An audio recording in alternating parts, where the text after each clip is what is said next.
Aujourd'hui, on va être sur un schéma spécifique. On va parler en fait de la pratique. C'est-à-dire, dans la parole, il est écrit qu'il ne faut pas se borner seulement en fait à écouter la parole, mais il faut aussi et surtout la mettre en pratique. C'est-à-dire, il faut la pratiquer. Comme les spiritualistes dans le monde vous disent souvent que eux, ils ne croient pas, mais ils expérimentent. Et bien, dans le créateur, chez les créateurs, c'est exactement la même chose. Chez le créateur, on expérimente, mais on expérimente ce en quoi on a cru. On n'expérimente pas ce en quoi on ne croit pas. C'est pour ça que il est dit que tout ce qui n'est pas le fruit d'une conviction est un péché. Ça, c'est un aspect de péché que beaucoup de personnes, en fait, ne comprennent pas et ne connaissent pas, en fait. Les gens pensent que le péché, c'est uniquement le fait de pratiquer ou non des interdits ou de pratiquer ou pas des autorisations. Dans la nouvelle alliance, il y a un aspect il y a d'autres sphères du péché qui sont révélées que beaucoup ignorent, mais ça on le verra en temps et en heure. Et ça, par exemple, c'est un aspect que je vous ai déjà parlé quand je vous dis que tout ce qui n'est pas le fruit d'une conviction est un péché. Ça veut dire quoi? Ça veut dire que quiconque n'est pas convaincu d'une chose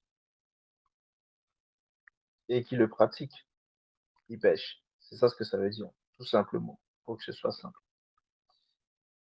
Donc, c'est pour ça que dans la parole, on pratique les choses pour lesquelles nous sommes convaincus. Ça veut dire quoi? Ça veut dire que lorsqu'on croit, on doit être convaincu de ce en quoi on croit. Et c'est là où il y a vraiment un aspect. Et c'est exactement à ce niveau-là que vous verrez euh, la foi qui produit de la foi qui ne peut pas produire.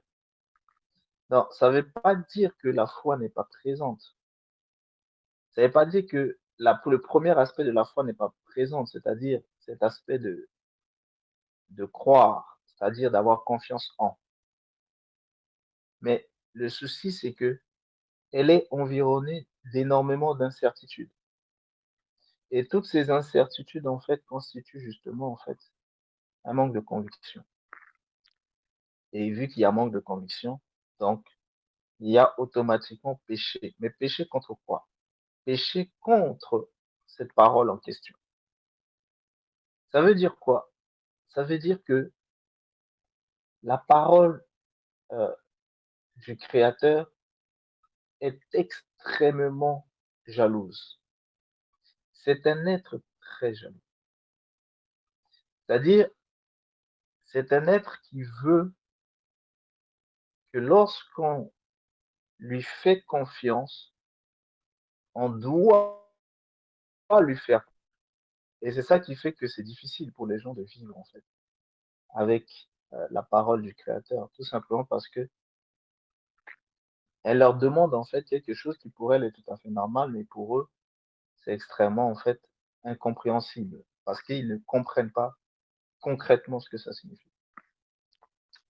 Ça veut dire quoi? Ça veut dire que si une personne n'est pas convaincue de ce qu'elle fait, eh bien, en fait, ce qu'elle produit sera stérile. Et lorsque vous entreprenez quelque chose avec le Créateur, c'est exactement la même chose. Si vous n'êtes pas convaincu de ce que vous êtes en train d'entreprendre, ce sera stérile. Ça veut dire quoi? Ça veut dire que c'est là, mais c'est pas fertile. Donc, ça ne porte pas de fruits parce que c'est stérile en fait. Et c'est cet aspect-là qu'on va voir en fait aujourd'hui, mais directement en fait dans le concret. Ça veut dire quoi? Ça veut dire que Jusqu'à présent, dans le business conseil, on a vu un certain nombre de choses, on a vraiment vu des bases concernant en fait la parole, concernant comment le créateur voit les choses. La question maintenant en fait que je pose en fait à tout un chacun qui est ici, c'est comment avez-vous en fait œuvré avec ça? L'avez-vous mis en pratique? L'avez-vous pratiqué? Y croyez-vous? Avez-vous une conviction de ça? Vous avez la parole.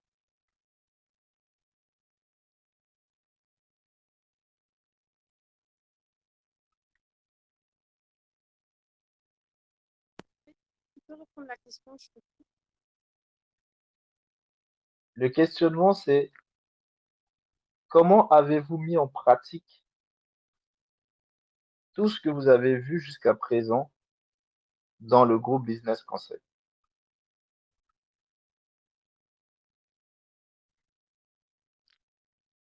Je ne vous parle même pas des autres Ok, groupes. bon, Ah, on est vraiment dans Business Conseil. oui. Alors moi, je vais vous parler de mon témoignage personnel. Euh, Personnellement, comment je l'ai mis en pratique, c'est que d'un côté, je suis reparti sur une autre base. J'ai créé carrément, bon, moi qui suis il faut repartir de la base, moi qui suis dans le coaching et donc dans la pratique pour aider les gens à se libérer émotionnellement, mentalement. Euh, donc j'ai déjà posé tout un processus d'avant qui date de très longtemps et qui porte ses fruits lui-même déjà. Mais à côté de cela, je suis reparti sur d'autres bases, basées beaucoup plus sur effectivement sur ce que nous enseigne la Bible, même si je n'en ai encore pas toute la maîtrise, puisque ben, ça va demander, je pense, des années. C'est costaud. Mais en tout cas, chaque chose qui sont acquises, je les ai mis en pratique dans un autre contexte, avec une newsletter que j'ai créée spécifiquement pour ça, qui est destinée justement au réveil de l'esprit et à faire bouger les choses dans l'esprit, dans la tête des gens. Et petit à petit, je fais des petites vidéos basées sur la parole au fur et à mesure de mes propres compréhensions et qui vont permettre à tout un chacun de commencer à découvrir effectivement la parole au fur et à mesure et rentrer dans des profondeurs, étape par étape. Voilà. Donc, on est à son début, ça date de 2, 3 semaines à peu près. Donc voilà. Donc je suis tout ce qu'on a mis, tout ce qu'on a étudié, je l'ai mis en pratique du mieux que j'ai pu, en tout cas pour l'instant. Donc, au fur et à mesure, j'adapte bien sûr de ce qu'on en apprend. Ok, merci Stéphane pour ton témoignage. Est-ce que vous avez quelque chose en fait à dire par rapport en fait au témoignage de Stéphane ou vous souhaitez en fait parler en fait de vous, comment vous avez pu mettre en pratique en fait ces paroles?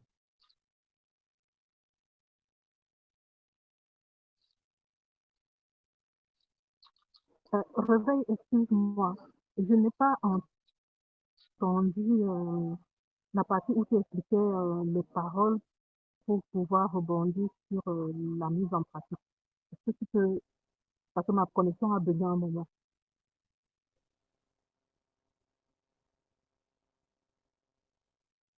Ok, la partie de la parole où il faut la mettre en pratique. Bah, j'ai dit beaucoup de choses, euh, mais en résumé, je disais tout simplement euh, il faut pas se borner seulement à écouter la parole, il faut aussi la mettre en pratique. Et je vous ai parlé aussi maintenant de cette pratique-là qui justement ne peut se faire que par lorsqu'il y a une conviction. Parce que tout ce qui n'est pas le fruit d'une conviction est forcément une faute, un péché. Donc, est-ce que la mise en pratique, c'est accompagné en fait de la conviction?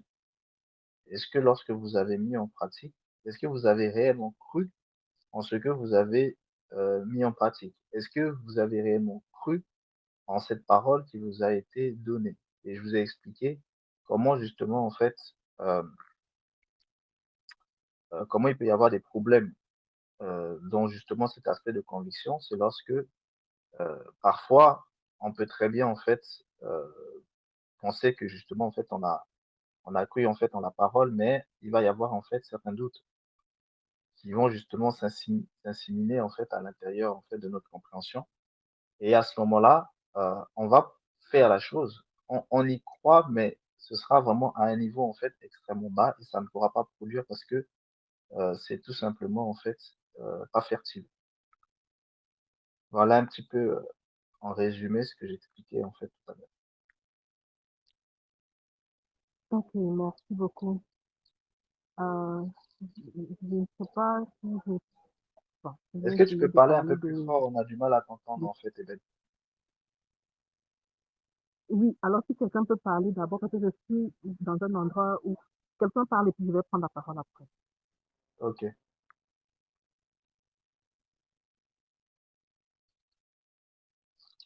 Y a-t-il quelqu'un qui souhaitait s'exprimer?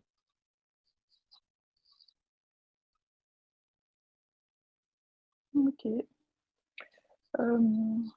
Moi, je dirais pas que j'ai commencé à mettre en pratique, mais oui, on peut dire ça. Je mets un peu en pratique et pas aussi en pratique pour l'instant, c'est encore entre les deux. Je mets en pratique dans le secret, parce que c'est quelque chose qui est encore secret. Et du coup, Dieu m'a dit, quand le moment sera venu, bah, ça sera en fait au public. Je mettrai en pratique en fait publiquement. Voilà. Donc voilà pourquoi je ne peux pas dire grand-chose. Bah, si je peux me permettre, de mon point de vue, tu mets quand même déjà certaines choses en pratique, puisque tu fais déjà certaines vidéos pour les femmes, etc. C'est déjà une base pratique, c'est-à-dire que tu l'as fait finalement de façon innée. Donc, de mon point de vue, tu es déjà dans la pratique. Hein. Oui, il y a ce côté-là, c'est vrai, mais il y a un autre aspect qui est un peu plus profond, que Dieu m'a fait comprendre, en fait, qui émane, en fait, de mon être, en fait. C'est vrai qu'il y a les cancers des femmes, il y a tout ça, mais il y a quelque chose de plus profond qui est là, en fait, qui est totalement, qui est plus que naturel. Ça, Dieu m'a fait comprendre ça, et puis je suis en train de travailler ça, en fait, vraiment dans l'ombre pour l'instant. Ça émane, en fait, de mon être intérieur, en fait.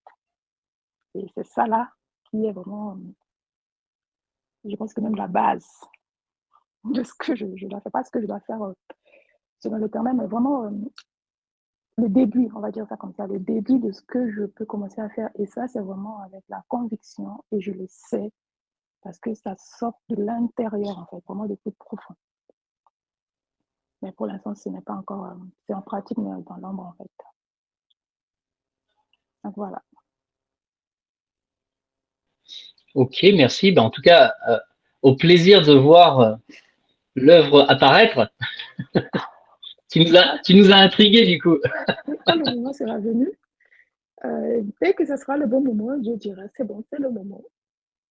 Mais pour l'instant, voilà, c'est comme ça. Le travail continue d'abord dans l'ombre. Donc voilà. Ok, merci de la parole. Stéphane, par rapport à ce que tu expliquais, il y a un passage en fait, il faudra que tu puisses tranquillement travailler dessus. C'est Actes des Apôtres, chapitre 18, du verset 23 au verset 28. Dans Actes des Apôtres, chapitre 18, du verset 23 au verset 28.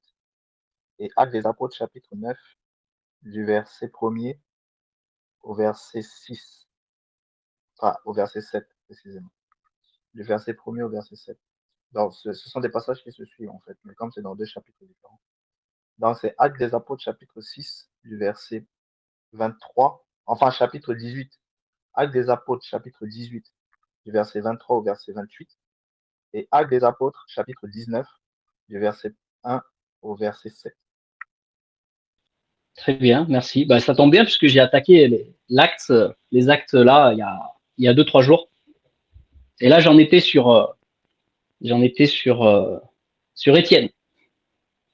Ok. Voilà. Donc, bah, je vais y aller dessus de toute façon. Voilà, de toute façon, on m'a amené à aller sur Isaac, donc c'est pas anodin. Merci. Ok.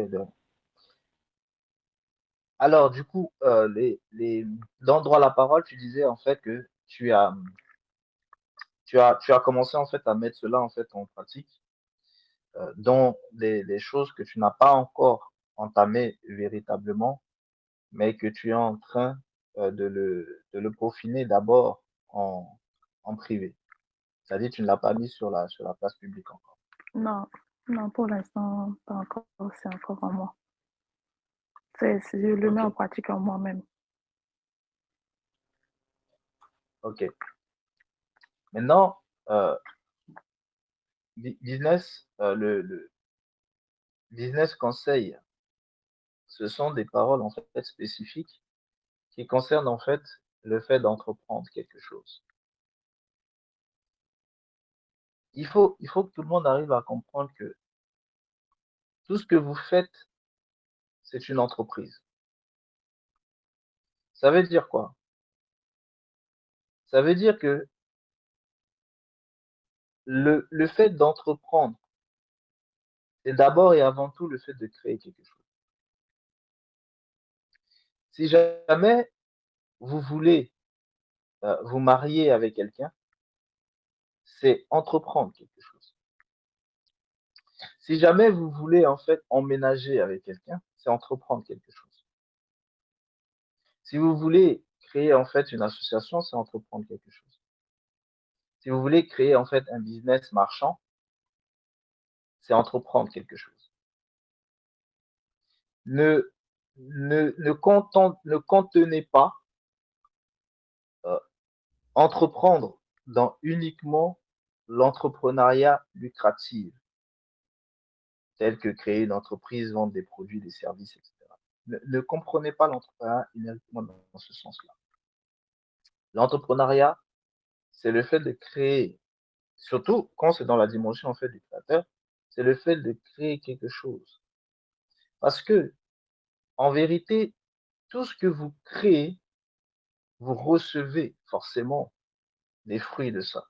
Je vous donne un exemple.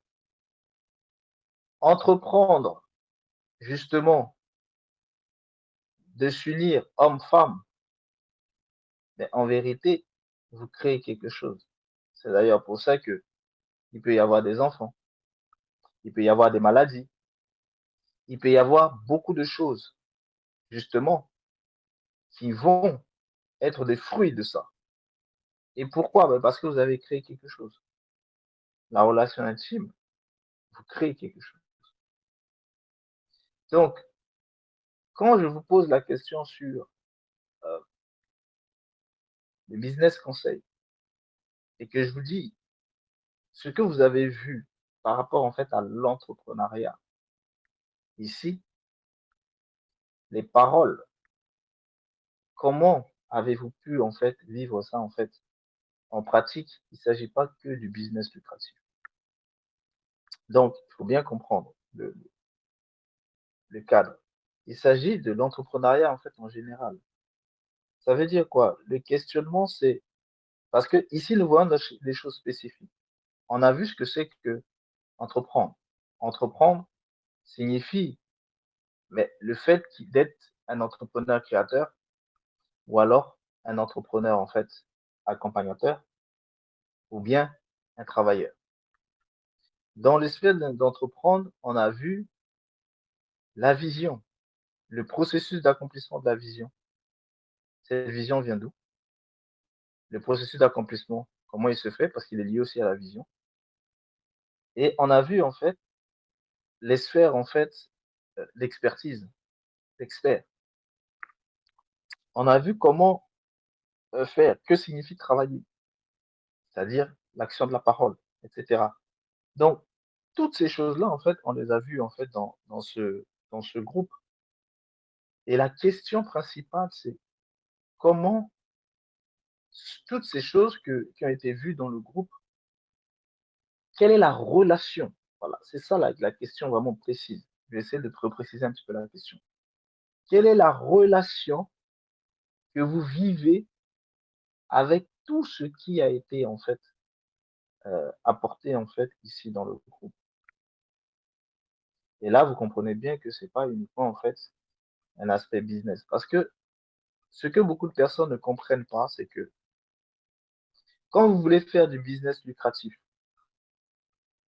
sachez que dès que vous arrivez en fait à un niveau, et ça veut dire que c'était déjà dès la base, c'est que votre personne et le business sont intrinsèquement liés. Vous ne pouvez séparer votre personne du business. Là, ici, il s'agit du business, par exemple, lucratif. Vous ne pouvez pas. C'est impossible. La preuve. Lorsque vous créez une entreprise individuelle, par exemple, ou une auto-entreprise, ne porte-t-elle pas directement votre nom? Pourquoi l'État, quand il vous permet de créer ça, il le lie directement avec votre nom? C'est pour vous faire comprendre, en fait, que tout entrepreneuriat est lié avec l'entrepreneur. C'est impossible de délier les deux. Ça veut dire quoi? Ça veut dire que ce qui est dans la vie de l'entrepreneur impacte aussi la vie de ce qui est entrepris. Et ça, déjà rien que dans le sphère en fait business d'ici, on vous le montre. Mais pourquoi on vous le montre clairement dans les sphères business? C'est pour que vous compreniez que c'est dans tout l'entrepreneuriat. Ça veut dire quoi? Ça veut dire que lorsque vous entreprenez, quelle est euh, la relation que vous vivez avec justement tout ce qui a été vu en fait ici? Parce que sachez que la façon dont ce qui est vu impacte en vous, sachez que ça impactera en fait automatiquement dans ce que vous entreprenez. Et c'est là ici où il y a un aspect très important, c'est que vous avez en fait l'impression dans les premiers exemples en fait qu'on a pu en fait voir qu'il s'agit de comment vous pouvez adapter la parole. C'est-à-dire, par exemple, dans l'exemple que Stéphane en fait a donné, c'est une explication de comment la parole en fait elle peut être adaptée en fait dans des cadres spécifiques. Et c'est là où j'interviens, mais c'est normal hein, de penser ça, parce que c'est comme ça en fait que le monde voit les choses. Et c'est là où j'interviens pour vous dire que avec le créateur en fait c'est pas ainsi. Avec le créateur, vous ne pouvez pas euh, adapter les choses du créateur à votre, euh, c'est-à-dire vous ne pouvez pas euh, vous mettre en pratique ce que le créateur vous apprend. Si vous voulez, ça se faisait du temps de la loi. Du temps de la loi, on leur donne en fait la loi et on leur dit mettez-la en pratique. Donc c'était ça le principe de la loi. Le principe de la loi, c'est que vous la recevez, vous la mettez en pratique. Ça veut dire quoi? Ça veut dire que on vous dit tu ne convoitas pas et du coup ben, vous recevez ça et du coup ben, vous la pratiquez. Donc en la pratiquant, vous allez éviter de convoiter. En vérité, vous allez essayer d'éviter de convoiter. On vous dit ne tue pas. Donc, vous allez la mettre en pratique. Du coup, vous allez essayer de ne pas tuer. On vous dit tu ne mentiras pas. Vous allez essayer de la mettre en pratique et vous allez essayer de ne pas mentir. Or, vous avez bien compris que quand Jésus est arrivé, il leur dit, écoutez, en vérité, je vous le dis, hein, celui qui a convoité dans le cœur a déjà commis adultère. Et pourtant, il était dit, tu ne commettras pas d'adultère. Ça veut dire quoi? On avait dit, tu ne convoiteras pas, mais on avait aussi dit, tu ne commettras pas d'adultère. Mais non, celui qui ne commettait pas l'adultère, quand bien même il avait convoité, mais comme il ne commettait pas l'adultère, il ne fautait pas contre, tu ne commettras pas d'adultère. Mais Jésus est venu dire que, en fait, en vérité, dès que la personne avait déjà convoité, en fait, elle avait déjà commis l'adultère. Donc, vous avez vu ici qu'il les a emmenés à un autre niveau de compréhension. En fait, concrètement, ce que Jésus a voulu faire comprendre, c'est quoi? C'était la nouvelle alliance. Il a voulu leur faire comprendre que vous avez entendu que, mais désormais, sachez que c'est ainsi. Et le désormais, sachez que c'est ainsi, il a voulu leur faire comprendre que les choses de la nouvelle alliance, on ne la met pas en pratique. Mais lorsque ces choses-là sont crues et convaincues en nous, ce sont elles-mêmes qui vivent. Ça veut dire que nous ne faisons pas d'action pour pouvoir les manifester, mais elles se manifestent par leur action. Je ne sais pas si vous comprenez la subtilité de cette différence. C'est fondamental. C'est ça qui fait la ligne de vous vivez sous la loi ou vous vivez sous la grâce. C'est-à-dire, c'est ce qui fait la ligne de démarcation. Pour qu'une personne puisse savoir si elle est sous la loi de Moïse ou si elle est sous la grâce de Jésus-Christ. C'est fondamental, c'est vraiment cette ligne de démarcation à ce niveau-là. C'est pour ça que à chaque fois, je vous ai dit, la parole doit entrer en vous et elle doit s'asseoir et c'est elle qui vit. Ce n'est plus vous qui vivez, mais c'est elle qui vit. Ça veut dire quoi? Ça veut dire que vous avez vu qu'il y a une différence fondamentale. Là où la loi me dit quelque chose et que moi, j'essaie justement de pratiquer ce que la loi me dit, et de l'autre côté, la vérité entre en moi et la vérité vit à travers moi. C'est deux choses totalement opposées et c'est ce qui fait en fait la démarcation totale, mais qui est fondamentale entre les choses de la loi et les choses de la grâce. Et donc, lorsque les gens se retrouvent en fait sous la grâce, eh bien, ils porteront du fruit que s'ils se retrouvent dans le fonctionnement de la grâce. Sinon, les fruits qu'ils vont porter, ce seront les fruits de la loi. Est-ce que vous comprenez bien cette ligne de démarcation, de quoi il est question, pour que vous compreniez très bien le questionnement du coup en fait que je vous ai posé. Alors oui, moi je le comprends bien parce que c'est-à-dire que quand c'est en soi, de toute façon, on est poussé, on est propulsé, on n'a même pas le choix en fait. C'est comme un bouillon qui doit sortir en fait. Donc voilà en tout cas comment je le vis régulièrement.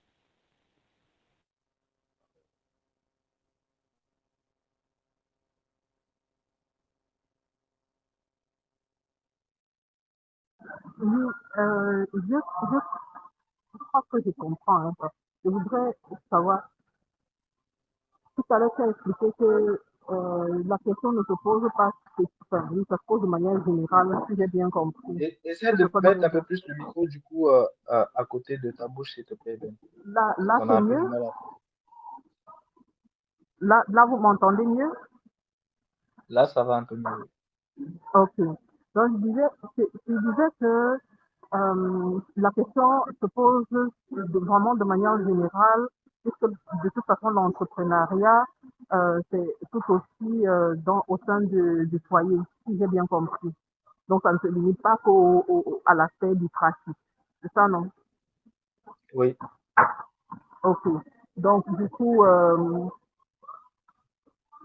par rapport à moi, la façon dont j'ai compris les choses, oh là là, il y a du bruit. J'espère que le bruit là ne vous gêne pas. Je suis obligé d'être dans cet endroit-là. on essaie de faire avec. Donc, Vas-y. ok.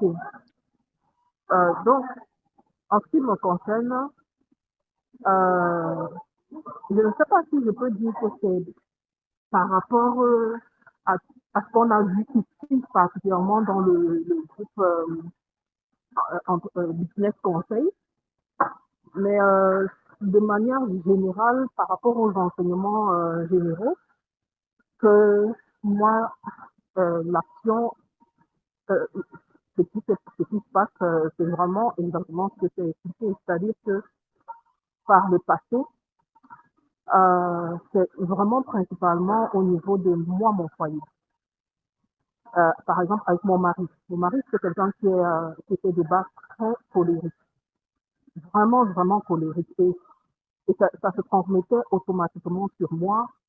De base, moi-même, j'étais quelqu'un aussi vraiment très sanguine, très du type au tact, il faut que je réponde, il ne faut pas que je laisse comme ça parce que pour moi, ne dors pas à l'étranger, comme on dit. Et fatalement, j'ai par le mécanisme du magnétisme. Donc, ce que moi-même je renvoyais m'a été renvoyé en fait. Donc, j'ai eu un mari qui était particulièrement colérique, 2 fois plus colérique que moi en fait. Et c'était ingérable, c'est devenu ingérable à un moment donné. On a même pensé à se séparer, pour dire. Tellement c'était volcanique entre nous en fait. Et les enseignements que j'ai reçus dans tous les enseignements que tu nous as partagés, que tu nous as donnés, ont commencé à faire leur effet. Vraiment, vraiment, lorsqu'on avait parlé de la loi de l'attraction, je crois que c'est la loi de l'attraction vient de, comment on appelle ça encore? Genre, tu attires à toi ce que tu renvoies. Et c'est à partir de ce moment que j'ai commencé vraiment à m'interroger sur mon couple, sur comment faire pour renverser la vapeur. Parce que véritablement, nous pensions à nous séparer, mais vraiment, je pense avec beaucoup d'amour, on hésitait vraiment à faire ça. Donc, euh, on était vraiment au bord de la crise. On était dans la crise, même prêt à imploser, prêt à exploser même. Et ça m'a mené vraiment à réfléchir profondément sur comment modifier les choses. Et là, tu as donné un enseignement sur euh, l'homme quittera son père et sa mère, ils ne formeront qu'un. Et moi, dans tout mon parcours, je savais que oui, on forme un, mais nous sommes 2. Chacun fait sa vie en fait. Mais la notion de un et de la manière dont tu l'as expliqué était vraiment différente de tout ce que je connaissais. Et c'est vraiment aller me bousculer à l'intérieur parce que la notion de un, c'est-à-dire que il faut vraiment comprendre que sans parler, sans, sans trop d'efforts, d'ailleurs pas faire d'efforts, le fait que finalement ce soit la vérité qui fasse son job en nous modifie d'abord nous-mêmes. Et donc, puisque mon mari est en moi et moi je suis en lui, du coup, il se modifie lui-même sans se rendre compte qu'il est en train de changer en fait. Et moi avec. Et c'est ce qui s'est passé sans que je n'ai à faire vraiment des efforts particuliers. Oui, j'ai reçu l'enseignement, oui, j'ai entendu la parole et je peux vous assurer que j'ai dû, comment dire, me faire violence parce qu'il fallait déjà que j'arrive à accepter que, mais on ne forme que un. Cette partie a été vraiment difficile pour moi d'accepter ça. Sans que, et j'avais toujours cette tendance à vouloir aller lui parler, à vouloir lui dire, écoute, la parole de Dieu dit que, pourtant mon mari n'est même pas chrétien, il est musulman. Donc, il fallait que je voulais vraiment aller vers lui et lui dire, non, tu sais que dans la mauvaise direction, la Bible dit ci, la Bible dit ça, mais moi-même, en moi-même, je sentais que ce serait vraiment peine perdue de faire cette action-là parce que il ne comprendrait pas et ça envenimerait les choses. Donc, j'avais été à travailler en moi, hein, ce côté impulsif, ce côté Wonder Woman, ce côté c'est moi qui prends tout à bras le corps et puis je dois tout faire et modifier tout. Il faut que tout change comme moi je veux.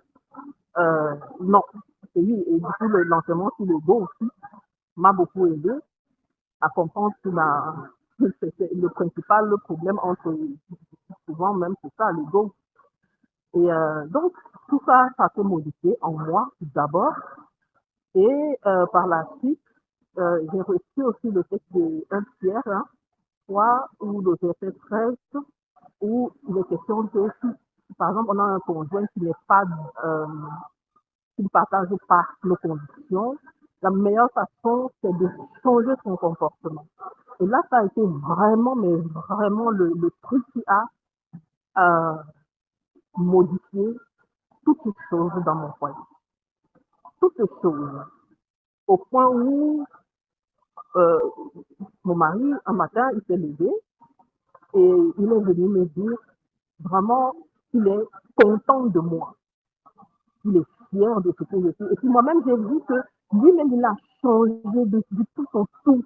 Il n'est plus ce monsieur agressif, il n'est plus, il est, non, mais, voilà quoi. Je ne saurais même pas exprimer la profondeur de son changement. C'est lui qui est venu vers moi sans que je n'ai à aller vers lui pour lui dire tout ça. Non, il est venu vers moi, vraiment, je suis vraiment content de toi, je suis fier de toi. Et il a commencé à confesser beaucoup de choses, mais je dis vraiment confesser. Hein. Il a commencé à me parler de beaucoup de choses, me demander pardon pour un certain nombre de choses qu'il a fait, qu'il aurait dû faire, qu'il n'a pas fait. J'étais comme ça, bouche bée. J'étais vraiment bouche bée. J'étais choquée, bouche bée.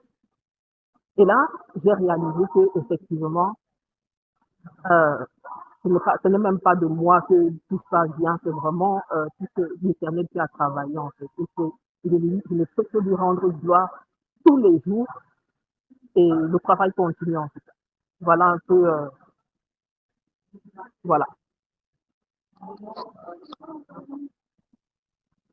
Et même que, bon, oui, par rapport aux enfants, ben, tout, ça s'est aussi étalé au niveau des enfants, vu que les enfants aussi qui sont mis, voilà, il y a beaucoup de progrès. Bon, voilà un peu mon témoignage. Ok, merci, Eben. Euh, ce qu'il faut retenir en fait ici dans ce qui a été dit, c'est que il y a un mot, c'est lorsque elle parle de être qu'un et que elle parle de la transformation personnelle. Ça veut dire quoi? Ça veut dire que imaginez que son foyer est ce qu'elle entreprend. Elle entreprend de se créer un autre foyer, différent du foyer qu'elle a actuel. Donc, dans son entrepreneuriat, elle ne va pas prendre en fait la parole qui lui a été donnée pour aller justement en fait la mettre en pratique. Dans son entrepreneuriat, elle va en fait chercher à laisser la parole se pratiquer en elle. Ça veut dire quoi? Ça veut dire que si tu cherches à laisser la parole se pratiquer en toi, du coup, toi, tu ne seras pas un témoin de la parole. Ça veut dire que ce seront les autres qui vont être des témoins de ce que la parole vit ou pas en toi. Ici, c'est un point fondamental. Parce que, admettons que vous voulez créer, par exemple, en fait, une entreprise je sais pas moi, vous voulez créer une entreprise dans un domaine quelconque, par exemple. Avant de savoir comment vous pouvez, en fait, façonner cette entreprise, avant de savoir comment vous pouvez pratiquer la parole de Dieu dans cette entreprise, la première entreprise, c'est d'abord vous-même. Est-ce que cette parole est pratiquée en vous? Et dès que cette parole est pratiquée en vous, Sachez que tout ce que vous entreprendrez ne seront que des ramifications. De quoi? De qui? Eh bien, de vous-même. Ici, il y a un secret que j'aimerais que vous compreniez. C'est vraiment un secret. Sachez que vous avez une grâce d'entendre ça. Mais ne le prenez pas comme quelque chose de banal. Le secret, c'est quoi? C'est que tout ce que vous faites, c'est du vous. Écoutez bien. Le secret, c'est que tout ce que vous faites, c'est du vous. Ce ne sont que des prolongements et des manifestations de vous. Rappelez-vous que on avait vu que le fait d'agir, c'est la parole. Le fait de travailler, c'est la parole. C'est-à-dire que tout ce que la parole fait, c'est elle-même. C'est pour ça que toute la création n'est que la parole. C'est pour ça que je vous ai dit, si seulement les gens savaient qui était Jésus-Christ, beaucoup trembleraient. Parce que même ceux qui ne veulent pas de lui, mais ne sont que de lui, en fait. Parce qu'à partir du moment où toute la création a été créée par la parole, tout ce qui est création, c'est la parole. Donc, ce ne sont que des ramifications de lui. Eh bien, je vous le ramène, en fait, à votre niveau à vous. Ce que vous faites n'est qu'un prolongement. Ça veut dire que si vous voulez changer le prolongement, vous devez vous changer vous-même. Ça veut dire que si vous voulez que la parole puisse se trouver dans ce que vous faites, vous devez vous-même être la parole. Donc, dès que vous comprenez ça, vous allez comprendre ce secret, parce que c'est ce secret-là que les plus grands dans le système de Bovin ont compris et du coup, ils l'ont mis à leur manière. C'est pour ça que toutes les choses du système de Bovin ne sont que des prolongements de la parole du système de Bovin. Et c'est comme ça que le système de Bovin se reconnaît. Et c'est comme ça que le système de Bovin va se bénir entre eux. Parfois, vous vous retrouvez en fait à faire des choses, mais vous voyez bien que ça ne marche pas. Une autre personne va venir faire, ça va marcher. La raison principale, c'est quoi? C'est que, comme Jésus vous a dit, le monde aime ce qui est à lui. Donc, si jamais une personne est du monde, lorsqu'elle fait quelque chose et que c'est le monde qui fait la chose dans cette personne, ben le monde va aimer ce qui est de lui-même. Parce que ce ne sera qu'un prolongement de lui. Et du coup, cette personne va réussir dans le monde. Parce que le monde va aimer ce qui est de lui. C'est quelque chose qui se passe à des niveaux invisibles spirituels. Donc, vous n'avez pas idée. Et c'est ce qui fait une différence fondamentale. Et bien, ça, c'est la véritable signature spirituelle des choses du monde dont je viens de vous expliquer. Et bien, vous avez la même chose pour les choses de Dieu. Vous avez aussi la signature spirituelle. Donc, et la signature spirituelle des choses de Dieu, la première signature, c'est la parole. La deuxième signature, c'est le Saint-Esprit. Donc, lorsque vous êtes dans ce premier niveau de signature qu'est la parole, ça veut dire que c'est la parole elle-même qui va vivre. Et du coup, c'est la parole elle-même qui produit. Et tout ce que la parole produit, Dieu bénit. Donc, ça porte du fruit. Mais tout ce qui n'est pas de la production de la parole, Dieu ne bénit pas. Et du coup, ça ne porte pas de fruit.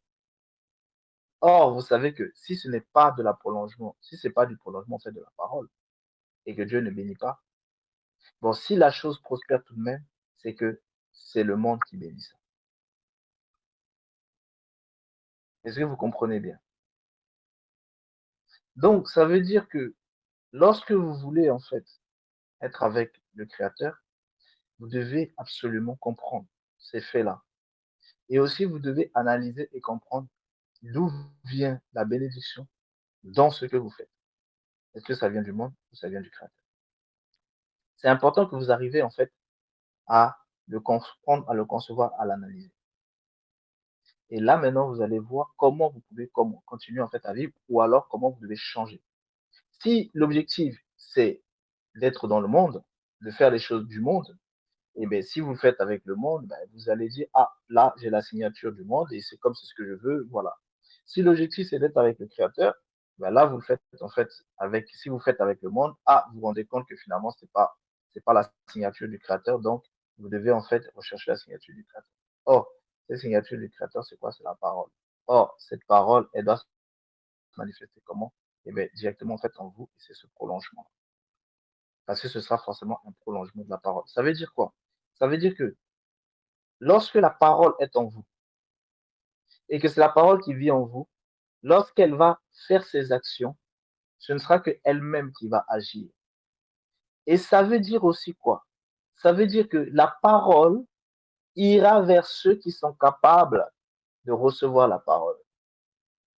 Donc, ça signifie que ça change aussi totalement la cible. Et oui, parce que ceux qui ne sont pas capables d'entendre la parole, de recevoir la parole du Créateur, ne pourront pas être des cibles, peu importe le projet que vous allez faire. C'est très important. Ils ne pourront pas être des cibles.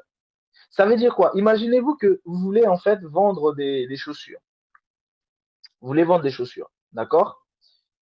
Et vous, en fait, vous le faites avec la parole du Créateur. Mais c'est la parole du Créateur qui vit en vous.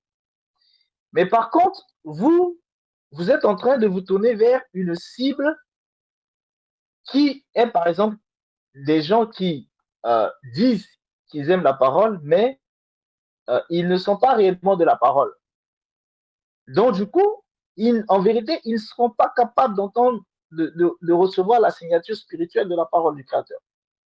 Ça veut dire que vous dirigez votre service vers une mauvaise cible. Et forcément, ça ne marchera pas. Je vous donne un autre exemple.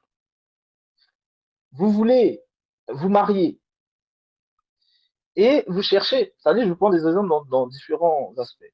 Vous voulez vous marier, vous cherchez un homme, vous cherchez un mari. Ou alors, vous voulez vous marier, vous cherchez une femme. Et vous, eh bien, la parole du Créateur vit en vous. Mais vous, ce que vous voulez, la cible que vous avez, ce seront des gens qui vivent la parole selon l'Ancien Testament. C'est-à-dire des gens qui vont essayer de mettre en pratique. Et bien ici, vous allez retrouver un certain nombre de monde. Vous allez prendre, par exemple, en fait, une femme qui va se voiler. D'accord?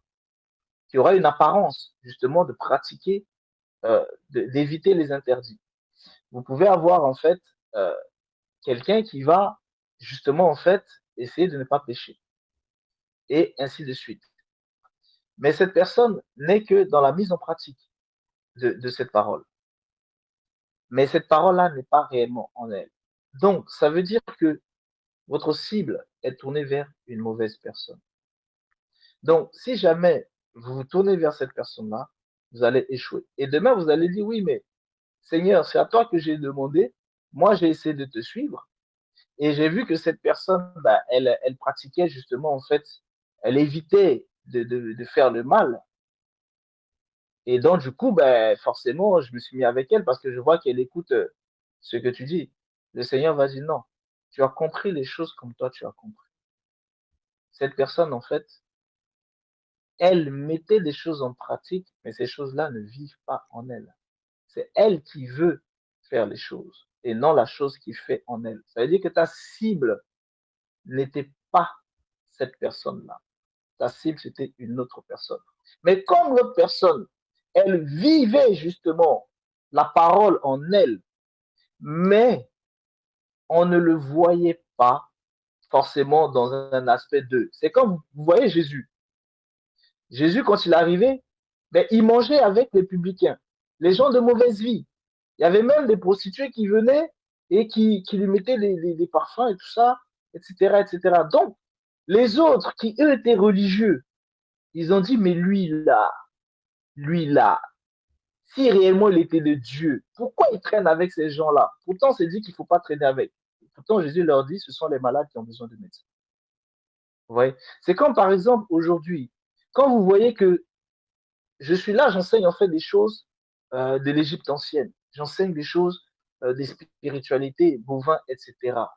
Et je parle aussi des choses en fait de la Bible, etc.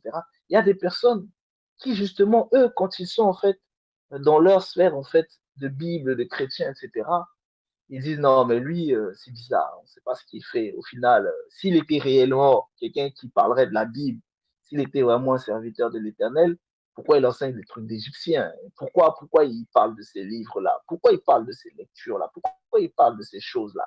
Pourtant, nous, on doit seulement passer notre temps sur la Bible, etc., etc. Vous voyez, ils sont en train de parler exactement comme les pharisiens parlaient à l'époque, en fait, au sujet de Jésus.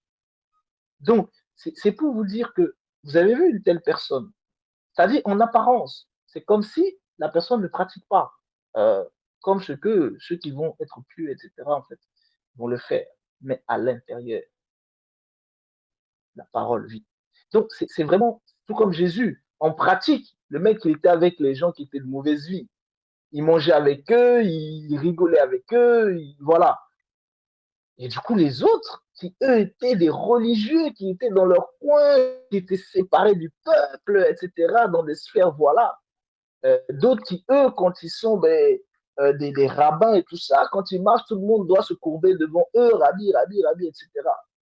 Ou vous prenez aussi le cas de gens qui sont totalement dans les spiritualités mondaines, qui quand ils arrivent, ils me disent, mais toi, c'est bizarre, tu parles des choses de spiritualité, ce que tu dis, c'est effectivement, on fait ça, mais il y a des ambiguïtés, on ne comprend pas avec la Bible, et on ne comprend pas, est-ce que tu dis quoi du Coran, tu dis quoi des machins, là, là. Vous voyez? C'est-à-dire, les gens sont constamment dans ce qu'ils voient. Ils ne cherchent pas à comprendre ce qui est à l'intérieur. Et donc, si vous aussi, vous êtes avec la parole, c'est ce qui est à l'intérieur qui vit, en fait, en vous. Donc, ça veut dire que votre cible est aussi une cible qui vit les choses de la parole de l'intérieur. Donc, ça veut dire que vous devez vous méfier des apparences. Vous voyez? Sinon, vous allez vous tromper dans votre cible. Et vous avez vu que j'ai pris des exemples vraiment de business lucratif, des exemples de quelqu'un qui veut entreprendre une vie maritale, etc. Peu importe, ou quelqu'un qui veut en fait voir comment éduquer ses enfants. Si vous voulez éduquer vos enfants dans la parole, vous ne devez pas vous attarder à l'apparence en fait de la pratique de la parole telle que vous pourrez la voir dans la loi.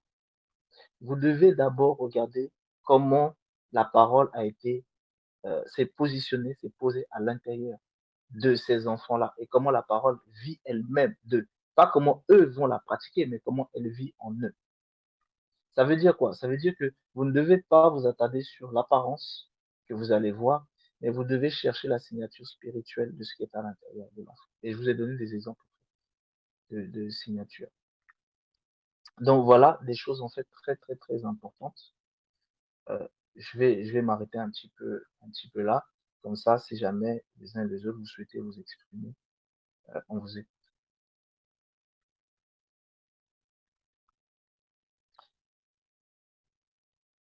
Juste une question de savoir.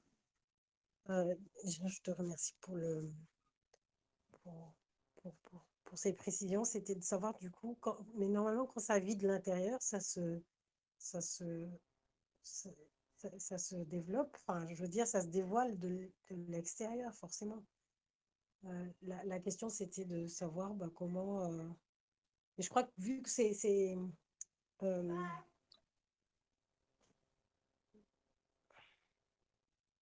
la question, c'était vraiment comment faire. Enfin, c'est pas comment faire. J'ai compris ta C'était de. question, t'inquiète pas. Voilà. J'ai compris Voilà. ta question. Mais je crois que. Euh, Ouais, voilà. oui, j'ai compris ta question. En fait, ta question, elle est très simple, là. Euh,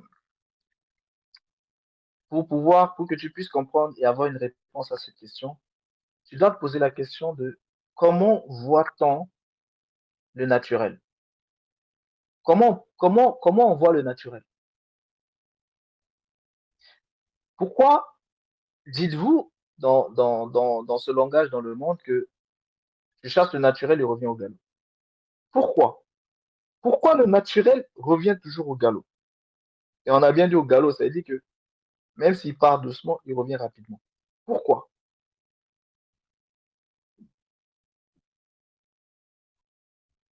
Si tu définis le pourquoi, tu vas avoir la réponse à ta question.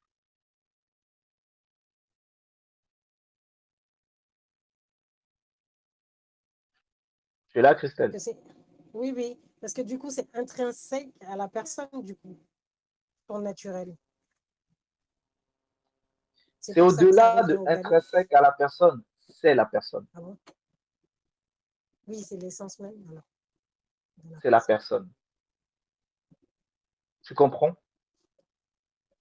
Ça veut dire quoi? Ça veut dire que que la parole vit en lui, il est la parole. C'est sa nature, désormais. Même si tu cherches ta nature, elle reviendra toujours au galop. Ça veut dire quoi? Ça veut dire que celui en qui la parole se trouve, il n'a pas besoin de montrer que la parole est en lui. Dès que les gens le verront, ils verront automatiquement la parole. C'est indéniable. Vous voyez, c'est sa nature. Ça veut dire que lorsque la parole est dans une personne, c'est cette parole-là, en fait, qui devient la nature de la personne. Je donne un exemple très simple. Euh, on va prendre l'exemple, on va prendre un aspect, pour ne pas que ça sorte de l'esprit de l'homme, on va prendre en fait un aspect très simple. Par exemple, Jérémie répondit oui, et il ajouta, tu seras livré en fait entre les mains du roi de Babylone. Jérémie dit encore au roi Sédécias, en quoi ai-je péché contre toi, contre tes serviteurs et contre ce peuple, pour que vous m'ayez en fait mis en prison? Et où sont vos prophètes qui vous prophétisaient en fait en disant le roi de Babylone ne viendra pas en fait contre vous, mais contre ce pays? Maintenant, écoute, je te prie au roi, mon Seigneur, et que mes supplications soient favorablement en fait reçues devant toi. Ne me renvoie pas dans la maison en fait de Jonathan, le secrétaire, de peur que je n'y meure. Le roi Sédécias en fait ordonna qu'on garda Jérémie en fait dans la cour de la prison et qu'on lui donna en fait chaque jour un pain de la rue des boulangers jusqu'à ce que tout le pain en fait de la ville fût consommé. Ainsi Jérémie demeura dans la cour de la prison. Vous voyez, la nature de Jérémie, c'est que il est un prophète qui a reçu la parole de l'Éternel. Et peu importe, il leur a dit que le roi de Babylone allait arriver. Il leur a dit tout ce qui allait se passer.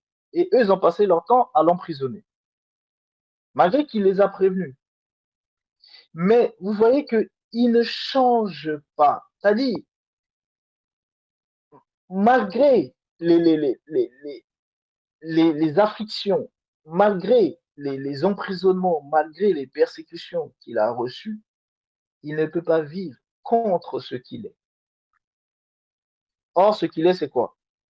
C'est que c'est un prophète de l'Éternel. Or, ce qu'il est, c'est quoi? C'est qu'il doit porter la voix de l'Éternel devant les autres. Donc, même si c'est à ses risques et périls, il ne peut pas faire autrement. C'est plus fort que lui.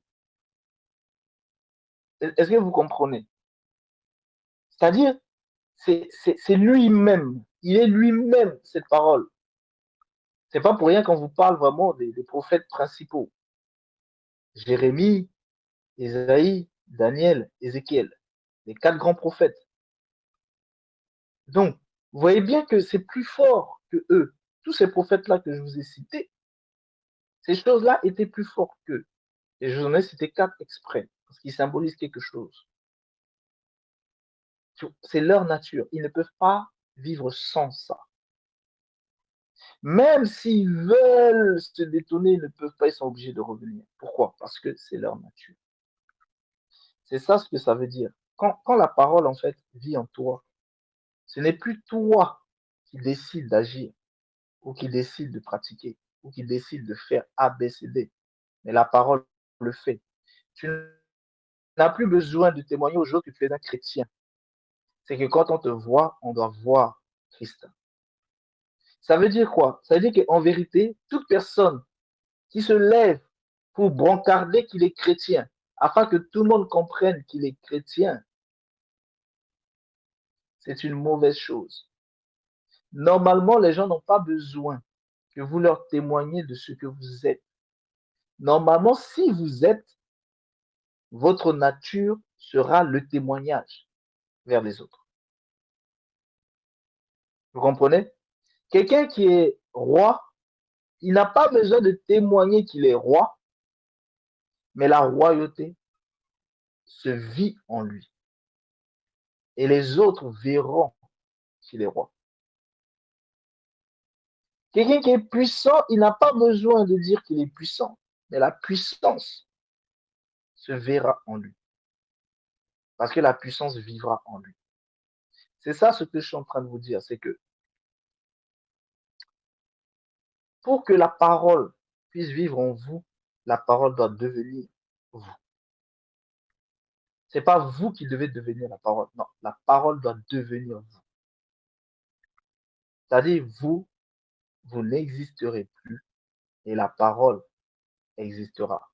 Du coup, en vérité, celui qui accepte véritablement la parole en lui, ça veut dire qu'il a automatiquement chassé quelque chose en lui. Parce que la parole va venir remplacer quelque chose qui s'opposait à la parole en lui. C'est ça ce que ça veut dire. Et c'est l'acceptation de toutes ces paroles qui font que la globalité de la parole vient en vous. Donc, c'est vraiment à ce niveau-là. Est-ce que tu as un petit peu plus par rapport à ta réponse, par rapport à ta question? Oui, oui, oui. Et ça, du coup, si c'est la parole qui vient en vous, quand vous allez aux toilettes, c'est la parole qui va aux toilettes. Donc, quand vous entamez un business, c'est la parole qui entame le business. Quand vous vous mariez, c'est la parole qui se marie. Quand vous embrassez quelqu'un, c'est la parole qui embrasse cette personne. Tout ce que vous faites, c'est la parole qui le fait. Ça veut dire quoi? Ça veut dire que si jamais vous êtes vous-même la parole et que vous allez vous souiller avec des démons, c'est que vous êtes une parole souillée.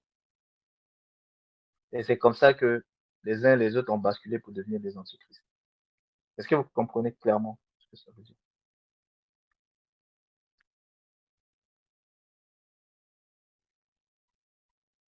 Parce que chaque fois que vous recevez la parole, si elle vit en vous, maintenant, elle est censée vivre selon sa nature.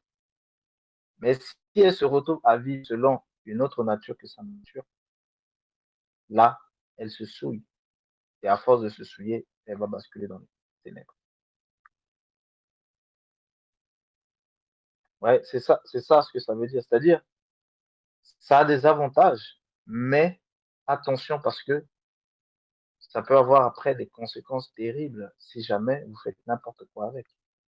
C'est pour ça que je vous donne aussi, à la fin aussi, cet aspect-là, que si jamais vous acceptez la parole et que la parole vient en vous, ne faites pas n'importe quoi, sinon vous risquerez de basculer petit à petit dans les ténèbres, et ensuite vous serez à un point de non-retour.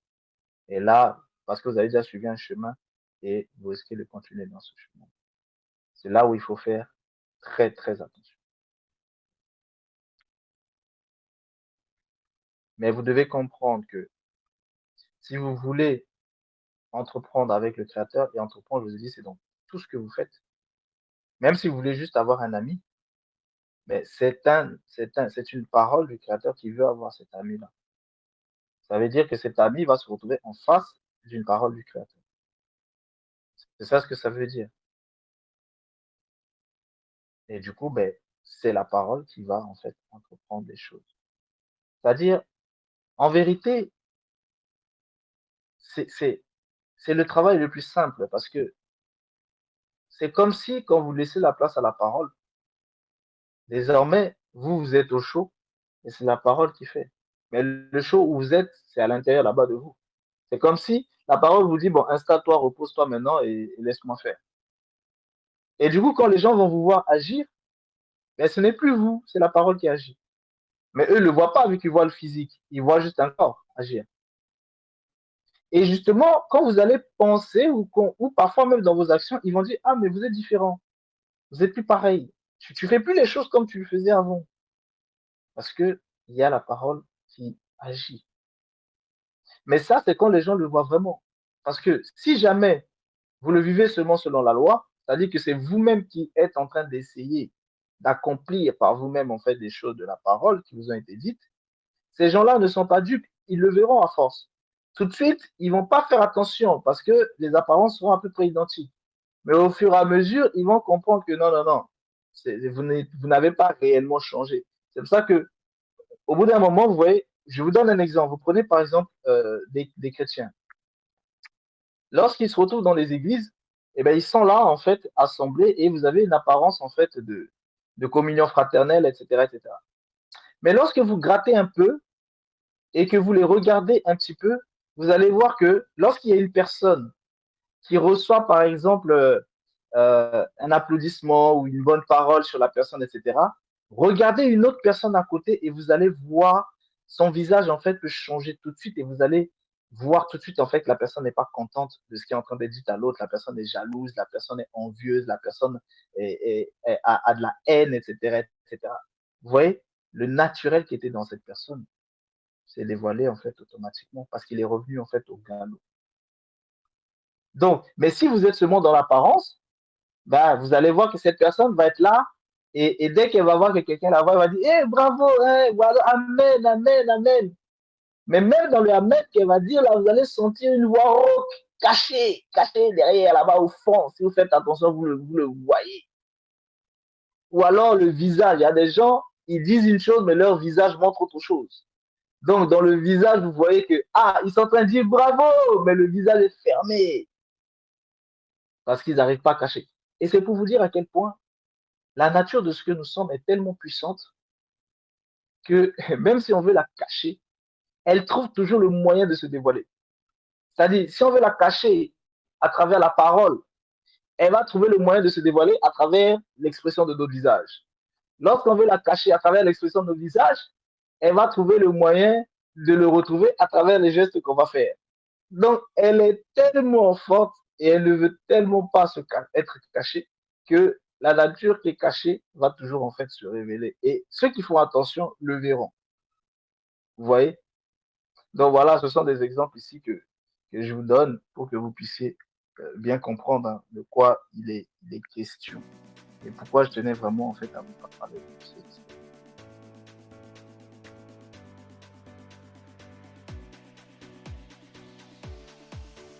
Ok, bon, c'est bon. S'il n'y a plus de questionnement, donc ça veut dire qu'on a fait le tour. Merci beaucoup. Merci à tous. Donc, reposez-vous bien et puis on se dit à jeudi, à vendredi. Jeudi à vendredi. Merci beaucoup, frère Jeanne. Merci à tout le monde. Merci. Bon repos. Merci pour le partage.